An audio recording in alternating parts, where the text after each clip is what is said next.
بسم الله الرحمن الرحيم، وأصلي وأسلم على سيد الأولين والآخرين نبينا محمد وعلى آله وصحبه أجمعين.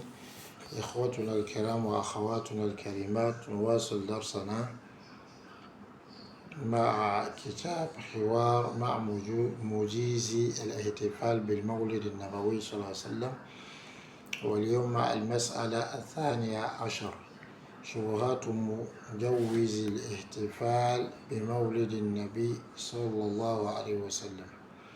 وهذه الشبهات تتفاوت، فهي هزيلة وفي الحجة بليدة، لكن بعضها لا يسعك عند سماعها إلا الضحك من هزالها، وحمد الله على النعمة أن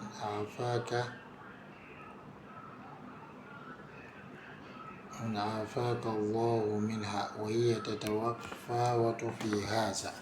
الشبهة الأولى أنه يستحب صوم يوم عاشوراء لأنه يوم أنجى الله فيه موسى وقومه، فإذا كان كذلك فيوم ولادته صلى الله عليه وسلم مثله أو أولى. والجواب من وجهين: الوجه الأول أن هذا الدليل يسمى أصوليا قياسا، والقياس إذا صادم السنة التركية فإنه يكون قياسا فاسدا. والاحتفال بمولده صلى الله عليه وسلم لم يحتفل به النبي صلى الله عليه وسلم ولا صحابته الكرام، ولا القرن الأول ولا الثاني ولا الثالث بالإجماع كما تقدم، فإذا يكون القياس فاسدا. الوجه الثاني أنه لو سلم بهذا القياس لكان غايته أن يصام فحسب لا أن يحتفل به. وصيام الاثنين مستحب، لكن ليس في كل سنة في ربيع الأول، بل يستحب صومه في كل أسبوع، كما روى المسلم عن أبي قتادة رضي الله عنه أن النبي صلى الله عليه وسلم سئل عن صوم يوم الاثنين فقال: ذاك يوم ولدت فيه وبعثت فيه أو أنزل علي فيه. فيستحب صوم كل اثنين وليس خاص بيوم ولادته صلى الله عليه وسلم، بل إذا لم يوافق يوم الاثنين يوم ولادته على القول بتحديده باليوم الثاني عشر فإنه لا يستحب صوم هذا اليوم، فإذا يصوم لأنه يوم الاثنين لا لأنه وافق يوم ولادته صلى الله عليه وسلم. Alhamdulillah, chers frères et sœurs, on continue avec le cours sur débat avec ceux qui disent qu'il est permis de célébrer le Maulid. Aujourd'hui, nous sommes sur les shubuhat, la question 12, c'est-à-dire les ambiguïtés de ceux qui permettent la célébration de Maulid al-Nabawi de la naissance prophétique. هذه الشبهات, c'est-à-dire ces ambiguïtés se surpassent les unes les autres, elles ne sont pas au même niveau, elles n'ont pas le même degré. Ce sont des ambiguïtés qui sont maigres et qui sont bêtes dans la preuve. Mais certaines d'entre elles, en tout cas lorsque tu les entends, tu ne peux qu'en rire à cause de la maigreur. Et remercier, louer Allah subhanahu wa ta'ala pour la grâce de t'en avoir préservé. Et ces ambiguïtés-là donc se surpassent, sont à divers niveaux, divers degrés. La première des ambiguïtés, c'est qu'il est fort recommandé de jeûner le 12 de Ashura, parce que c'est le jour durant lequel Allah subhanahu wa ta'ala a sauvé Moussa alayhi salam et son peuple. Et si tel est le cas, le jour de la naissance de Rasulullah sallallahu alayhi wa sallam est semblable à cela ou est plus convenable que cela. Alors on répond à cela de deux façons. Premièrement, cette façon d'utiliser la preuve, chez les usuliyin, les fondamentalistes, les savants, donc les fondements de fiqh, s'appelle qiyas, c'est-à-dire analogie. Et l'analogie, lorsqu'elle contrarie et s'oppose à la sunna tarkiya, la sunna de l'abandon, comme on a vu, alors cette analogie devient vaine et corrompue. Alors, La célébration du Mawlid sallallahu alayhi wa sallam, Nabi sallallahu alayhi wa sallam lui-même ne l'a pas célébré, ses compagnons eux-mêmes ne l'ont pas célébré, ni le premier siècle, ni le deuxième siècle, ni le troisième siècle, à l'unanimité, comme on est passé là-dessus. Ça veut dire que ce qiyas, cette analogie devient vaine et fausse, elle a rejeté. La deuxième façon, c'est que si on accepte volontiers ce qiyas, cette analogie, alors, en tout cas, la plus grande des choses qu'on pourrait en faire, c'est de jeûner et se limiter à cela, pas de célébrer ce jour. Parce que le jeûne de lundi est méritoire, mais ce n'est pas chaque année dans le mois de Rabiul Awwal que cela est méritoire.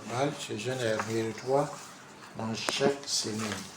Comme le même Muslim a rapporté d'après Abu Qatada qui dit que Rasulullah a été interrogé au sujet du jeûne du jour de lundi. Et il a dit, ceci est un jour durant lequel je suis né et durant lequel j'ai été envoyé et durant lequel on m'a fait la révélation. C'est-à-dire, Rasulullah est né un lundi, il a été envoyé comme messager et prophète un lundi, et aussi, on lui a révélé le Coran un lundi. Et bien sûr, le Coran a été révélé dans la nuit du Qadr, donc le Ramadan, précisément dans la nuit du Qadr, plus précisément un lundi. Donc il est donc méritoire de jeûner chaque lundi, mais cela n'est pas spécifique au jour de la naissance de Rasul. Nous allons plus loin même pour dire que si le jour de la naissance de Rasulullah n'a pas coïncidé avec lundi, c'est-à-dire en prenant en compte la vie qui spécifie ce jour-là comme le 12, Rabiul Awwal, il n'est pas méritoire à ce moment de jeûner ce jour. Ça veut dire que quelle que soit la date qu'on donne à la naissance de Rasulullah, si cette date-là ne correspond pas à un lundi, il n'est pas méritoire de jeûner. Donc, on comprend qu'on jeûne parce que c'est un lundi, pas parce que le jour qu'on jeûne coïncide avec le jour de la naissance de Rasulullah sallallahu alayhi wa sallam. La shubhatu thaniya, la deuxième ambiguïté, yustahabbu siyamul isnin li'annahu yawmun wulida fihi فإذا يستحب الاحتفال بمولده صلى الله عليه وسلم والجواب من وجهين الوجه الأول أن هذا قياس وهو مصادم للسنة التركية فيكون قياسا فاسدا الوجه الثاني أنه لو سلم به لقيل بصيامه لا بالاحتفال به وفرق بين الأمرين كما تقدم. La deuxième ambiguïté, c'est qu'ils disent qu'il est méritoire. Avant d'arriver à la deuxième ambiguïté, c'est pour répondre à la première ambiguïté, je pourrais dire aussi que ce jour, qui est le jour durant lequel Moussa alayhi salam Ashura a été sauvé de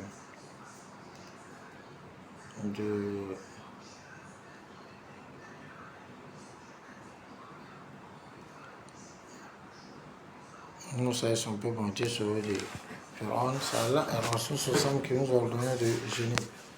Voilà, donc ce n'est pas à nous de créer un jeûne qui ne nous a pas demandé. La deuxième ambiguïté, c'est qu'il est méritoire de jeûner le lundi parce que c'est le jour durant lequel il est méritoire et Rasulullah est né, comme c'est passé de hadith passé. Donc il est aussi méritoire de célébrer la naissance de Rasulullah sallallahu alayhi wa sallam à cause du fait qu'il est méritoire de jeûner le lundi, le jour de sa naissance. Ça c'est la deuxième ambiguïté. Et comment répondre à cela? De deux façons. La première façon, c'est que cette façon d'argumenter s'appelle qiyas, c'est une analogie. Et cette analogie s'oppose à la sunna tarqiya, la sunna de l'abandon. Donc l'analogie devient une analogie corrompue, fausse, rejetée. La deuxième ambiguïté, ou la deuxième façon de répondre à cela, c'est dit si on s'en tient à ce qiyas, cette analogie, qui est que comme les méritoire de jeûner le lundi, et parce que c'est le jour de la naissance de Rasulullah, il est aussi méritoire de commémorer, on dira alors, donc on va jeûner ce jour-là, mais on ne va pas commémorer ni fêter. Il y a une différence entre les deux éléments, comme on l'a bien précisé. Wallahu a'lam.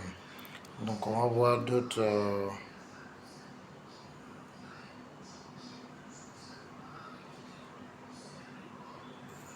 ambiguïtés et y répondre. Salam alaikum wa rahmatullah.